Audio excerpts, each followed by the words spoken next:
Hey guys, welcome back to my daily vlog. So, I'm feeling a little better. Life's been getting a little bit better, but we're going to do some vlogging and we're going to do some stuff on 5th edition again. And like I said, we're going to do a series on this.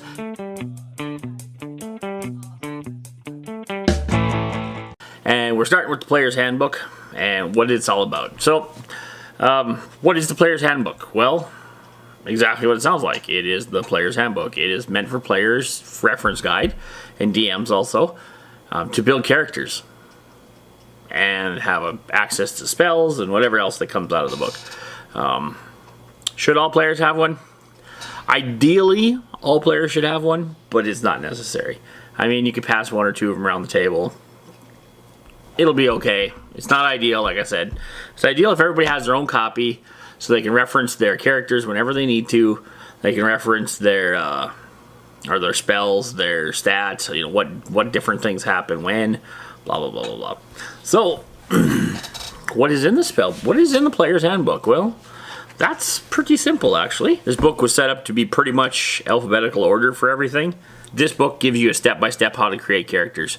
It starts off with the races, then you move on to the classes, the personality and backgrounds, equipment, customization options for multi-classes and feats, using ability scores and doing what each of them are for, adventuring, combat, and then it goes on to another part which is spell casting and all the stuff that happens there.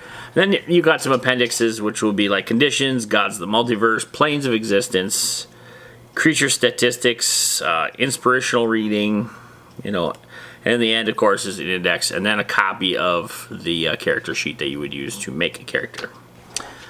We'll go over part of this. I don't know if we'll get over all of it today through this video, but we'll go through at least part of it. We're not going to go through the introduction. I'm not going to read, you know, pages and pages of stuff for you. We'll probably go to part 1, which is character creation, tell you what's in there. Well, it's kind of self-explanatory, I guess. So we'll move on to the other part. Yeah, it tells you how to make characters, and I'm not going to go into that with you right now. Maybe down the road. We'll see. There is a pretty handy chart located on page 15 that is the experience chart. That's, you gain experience points for doing things and completing certain things and killing off certain baddies. And when you get a certain amount of XPs, then your character goes up a level. And there's a nice chart on page 15 for that. So, something to keep note of. There's also a lot of fantastic imagery in this book. And you'll see the pictures as the video goes on. Like Wizards of the Coast, that's one thing they've always done well, is made sure that there's always good pictures representing what they're selling, and the artists they hire for these are just fantastic. It's, you know, it's like any other product they have fantastic art. First part of the book you want to read is going to be the races, and that is going to be pretty critical to how your character develops throughout the campaign, and some of the traits and different abilities you're going to have. Races, things like elf, human, dwarf, halfling, tiefling, dragonborn. They can be anything from small to large. With the new books, with some of the new books, there's some other races, but we're going to go over what's in the Player's Handbook, and that's going to be about it. Of course, it starts out with the dwarf, and then example of some of the stuff it goes off with. I'm not going to go over every one, but I'll go over one of them anyway, and we'll do the dwarves. You go back to the, you know, it gives you a little bit of a. First, it gives you a picture, and then it gives you what dwarves are, and then it gives you, you know, short and stout, long memory, long grudges, clans and kingdoms. Talks about God's golden clan, slow to trust, which is pretty typical for dwarves. It goes over some names, gives you ideas on the names for the dwarves. The dwarf traits, you know, first it goes into your basic dwarf traits, and then it'll go into your subspecies or subrace, such as hill dwarf or mountain dwarf, and it gives you extra abilities or bonuses or disadvantages or whatever it's going to be in that. So, so yeah, it's pretty cool. And it has, like I said, it does that not only for the dwarves, it does it for the elves, it does it for the half-elves, it does it for the humans, the halflings, I mean, sorry. Let's see here, what else does it have? It has, yeah, dragonborn, gnomes, little short peoples, the half-elf, the half orc, which, if everything goes right, you should see pictures of all this. The tiefling, and then we move on to the next part of the book, which is going to be chapter 3, and that's called classes. And the classes are, after you've picked a race of what you want to be for your race, then you're going to go ahead and pick your class. And now this can complement your race, or it can be opposite of your race. You know, I mean, like, generally you don't have half-orc rogues. I mean, it's just not an ideal combination. I'm not saying it doesn't work, I'm just saying it's not ideal. Halfling rogues are pretty awesome, but anyway, so some of the classes you got, and again, this is all alphabetical order, and it starts off with the barbarian, the bard, the cleric, the druid, the fighter, the monk, the paladin, the ranger, the rogue, the sorcerer, the warlock, and the wizard. At some point we'll probably do a video on what each of these classes entails, but I'll do a basic one now so I can tell you what is in what. Okay, you'll see. The barbarian, it tells, you know, what's his instincts, his life, what kind of life did he live. It gives you an idea of how to create a barbarian, obviously, because that's what it's about. It also gives you a nice little cheat sheet on what abilities or what bonuses he may or may get at what level. Tells you the class features. For example, barbarians get 12 dice, or 12 dice, a d12 for hit points. If they have a higher than 12 constitution, they get a constitution bonus.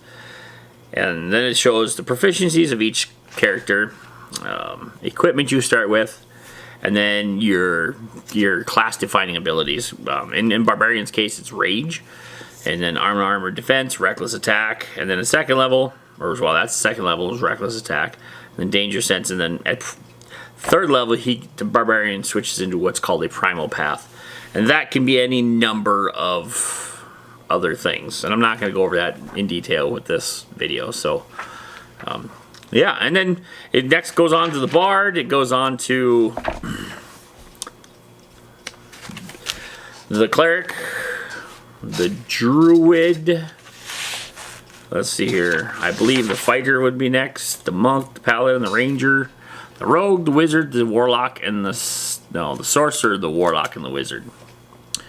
So that's pretty good for classes. There's a lot of choices. And again, these are just the ones found in the Player's Handbook. There's more books coming out, and there's more books that have been released that have expansions on pretty much all of this that I'm talking about.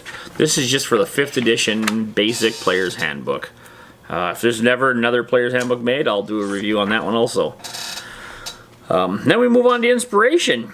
And what's that for? That's primarily a DM, a Dungeon Master's way of being able to reward players, and yeah, it just goes through that. The next big part of the book is background. So you've picked your race, you picked your class. Now you're gonna go ahead and pick a background. The background also gives you some abilities. Sometimes it gives you some languages, equipment, all kinds of different stuff. And again, I'm not gonna go over all these. They're just too many to go over right off through just a review of the book. But some of them are like Acolyte, Entertainer, Noble. I mean, these are just example backgrounds of what you can find in this book. Sailor is one of them, and so on and so forth. Almost every book that has been put out has added to some of this in this Player's Handbook. The next chapter is chapter 5, and we move on to equipment. And that, again, gives you an idea of what your starting wealth is. Now that you've had your character, all your background, and all your grace and your class decided, now you have a chance to buy your stuff. And in the beginning of the equipment section, it gives you the starting wealth of each class. And then it goes into description on the stuff. It talks about light, medium, and heavy armor. And it gives you different types of armor in there. It also gives you charts on weapons, and also gives you some pictures on the different styles of weapons and gives you an idea of what you're looking at. And it gives you weapons, and then it tells you what class of weapons. It gives you adventuring gear. After the charts, it also goes into some detail on some of the adventuring gear, so you can, so if you want to know what a healer's kit is, you just look in the book, read it, now you know what a healer's kit is. If you want to know what comes in a healer's kit, well, there's a page for that too, I'm sure. It's just a matter of finding it. Actually, we don't want to hit it because it says. But then there's like Burglar's Pack, Diplomatic's Pack. And everything you need to make a character is in this book. I can't stress that enough. And there's going to be stuff in here that you're going to be like, well, what am I going to need a gaming set for? Well, you know, at some point you might get into a bar or an inn and, you know, have a game of gambling, you know. Talks about mounts and vehicles. Trade goods, so if you're playing in a campaign where you're traveling back and forth, it's nice to be able to, you know, have an idea of what trade goods are worth. And these are all, like, again, this is all just basic reference. Now, everything can be modified based on the world that you're in, and so it's pretty exciting. Let's move on. We're going to move on to trinkets, which is I really want to talk about trinkets a lot, but I'm going to just brief them on trinkets. Trinkets are some of my favorite things as a DM to, and even as a player, to deal with. A trinket is just a random bauble, you know, and I'm going to read a couple of them off for you so you have an idea what I'm talking about. A tiny silver bell without a clapper, so without the dinger. A crystal knob from a door. A vial of dragon blood. A glass jar containing lard with a label that reads Griffin grease. And these are just things that can throw so much intrigue into a campaign. Every time I have players make up a character, I always want them to go ahead and do a background and do a trinket roll. Because, you know, at some point in the adventure, it might be just fun to say, hey, you remember that little, you know, that little bell without the dinger? Why don't you ding it? And pow, something happens, you know? It makes it really fun. It gives the characters, you know, the players just, like, they have their imagination trying to figure out what this little trinket does. And some of it could be just garbage. It doesn't matter. It's just that little added bonus. You don't have to think about it. Everybody gets one, and everybody's is different. So that's really interesting. And it can just do anything. And again, they've released pages and pages of trinkets on other things in some of the other books. So I love trinkets. So we're not going to get into all of them. Of course, that would take forever to get into all of them. So yeah, we're going to move on to chapter 6, and that is customization options. This is a whole section full of different ways to customize your character, or customize the way your characters mature and the way they level up and all this stuff. Some of it's multi-classing. We'll go over that in another video. We got feats. Again, the same thing. It's just ways to make your characters a little more unique, give them a few extra little abilities, and, you know, all that good stuff. One of the examples of a feat would be, we'll use alert, for instance, and that is you get +5 to your initiative. You can't be surprised while you're conscious, and people don't gain advantage on attack rolls when they're hidden from you. But there's piles and piles and piles of feats out there to cover up any number of abilities and add any extra flavor you want to add to the campaign and to your character. There's a section in chapter 7 is on ability scores, and this is a good read. I think anybody who owns this book should read this. Absolutely have to read this particular section. This tells you what passive checks and what ability checks are under which stats. So under strength there's athletics, and dexterity is acrobats, sleight of hand, stealth, and so on and so forth. So this is a good reading. It goes into each one of them a little detailed, you know, like let's see here. Let's go to strength. Athletics is your strength checks covers difficult situations you encounter while climbing, jumping, or swimming. Examples include blah blah blah blah blah. Okay. Let's see. Let's move on. Yeah. So we get past all that. We go to saving throws, and you're gonna want to read that section quite diligently. This is interesting stuff. Yeah. And this player's handbook is full, just full of all kinds of player knowledge. And then we move on to chapter 8. That's on adventuring, and that is anything to do with marching and sleeping and resting and light and environments and all that good stuff. Food and water, stuff like that. It goes into downtime activities, stuff you do when you're not adventuring, and all that good stuff. Another awesome chapter. And you know, we may make videos about this later in the future, But right now I just want to get through this to tell you what's in this book so you can kind of have an idea of what's going on. If you more detailed videos we'll probably have later. Chapter 9 is on combat. Tells you exactly what you need to know about combat. You get one move, one action, one bonus action, and then a reaction turn.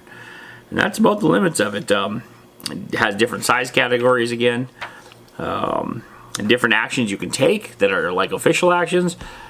Say something like dash, which means you move an extra, you double your movement, which means you don't really get to attack that round, but you can move twice. So if you have a movement of 30, then you dash, then you can move 60. It helps you outrun bad guys anyway. Making attack it just tells you, like, this book is full of everything you need to know. And if you get into 5th edition, you want to get this book. Let's see here. Yeah, it also tells you stuff about death, which you're going to want to know because every character will come to his demise at some point.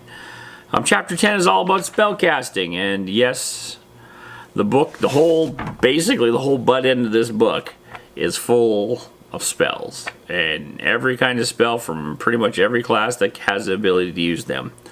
It goes to spellcasting. So I'm not going to get into all of spellcasting. We'll do that another time. But for now, that's what we're going down to. And then that would be the end of the chapters. And now we're going to go ahead and move on to Appendix. Appendix A, which is in the back of the book, which is around page 290. The first thing they talk about is it's a quick reference guide for conditions. And things like being deafened, blinded, frightened, grappled, incapacitated, etc., etc. are all in the appendix. They tell you what, they go into detail. Example, deafened is a creature can't hear and automatically fails any ability check that requires hearing. Pretty simple, straightforward. But they tell you that so you don't have to guess, okay? We move, and it just goes into all the different conditions. I would recommend reading them. So Appendix B is the Gods of the Multiverse, and there's many different worlds you can play in Dungeons & Dragons, and Forgotten Realms, Greyhawk, Dragonlance, Eberron, and so on and so forth. And they all have their own version of deities and people who rule supreme, as in like gods and whatnot. This kind of gives you a rundown of what they are.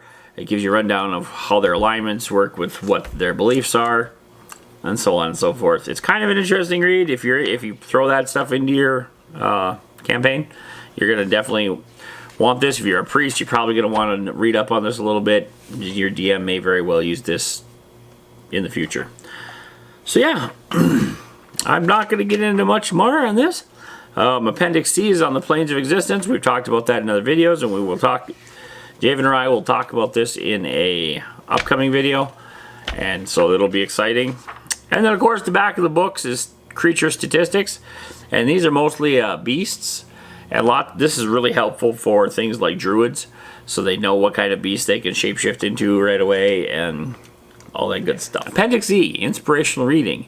That is the last appendix in this book, and it gives you a list of books that will stimulate your campaign mind and give you an idea of what D&D is about and what role-playing is about, and it'll give you an idea of how the different worlds have been created over the years, and lots of it has to do with this game. Last but not least, this is the index, and this is a place where you can, if you want to look up anything, say like, I want to look up weapons, well, you go to weapons, and you look for the word weapon, and it says, okay, well, you find weapons on pages 14, and then pages 146, and so on and so forth. So, and, well, I shouldn't say that's last but not least. Also in the back, there is a character sheet for you to essentially pull out or copy. You can always just go online and print them out from there, or you can go ahead and buy the supplement that Wizards of the Coast is selling from your local game store. Anyhow, so that's about it for the Player's Handbook. There it is again, one more time. The Player's Handbook, a fantastic book for any tabletop RPG player that is going to be getting into Dungeons & Dragons 5th edition. I recommend it strongly. If I was going to say any one book that any player or even DM needs to buy, this would be it. You can get by with without the other books fairly well. This one you can't. this is pretty much the one core book you absolutely need to have. So anyway, that'll be it for this video. And until next time, my name is Scott. You call me Guff. Signing off.